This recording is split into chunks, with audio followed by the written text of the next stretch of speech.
ఓం నమః శివాయ శ్రీమాత్రే నమః. మిత్రులకి శ్రేభిలాషులకి అలాగే నన్ను ఎంతగా ఆదరిస్తున్న యూట్యూబ్ ప్రేక్షకులందరికీ కూడా పేరు పేరు ధన్యవాదాలు. మిత్రులారా, మీ అందరికీ పరాదేవత ఎలవెల్లా మీతో ఉండి మీ మనోవాంఛ నెరవేర్చాలని మనస్ఫూర్తిగా కోరుకుంటున్నాను. అంతకుముందు చాలా వీడియోల్లో ఒక ఏంజల్ నెంబర్ గురించి చెప్పడం జరిగింది. ఈ షార్ట్ వీడియోలో కూడా ఆ నెంబర్ గురించి చెప్తాను. 1176 1176. ఈ నెంబర్ని మీరు ఏం చేస్తారంటే ఒక వైట్ పేపర్ మీద గ్రీన్ కలర్ పెన్తో పైన నెంబర్ రాసి 45 సార్లు నెంబర్ని మనసులో అనుకోండి. తర్వాత మీకు కావాల్సిన కోరికలన్నీ పేపర్ మీద రాయండి. ఆ పేపర్ని మీరు రాసిన తర్వాత 45 సార్లు మళ్ళీ నెంబర్ని అనుకోండి.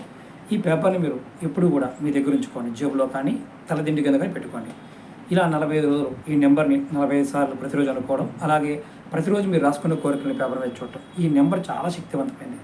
ఈ ఏంజల్ నెంబర్ని ఎవరైతే రెగ్యులర్గా ప్రాక్టీస్ చేస్తారో వారికి ఖచ్చితంగా భోగము, ఐశ్వర్యము, ధనము అన్నీ వస్తాయి.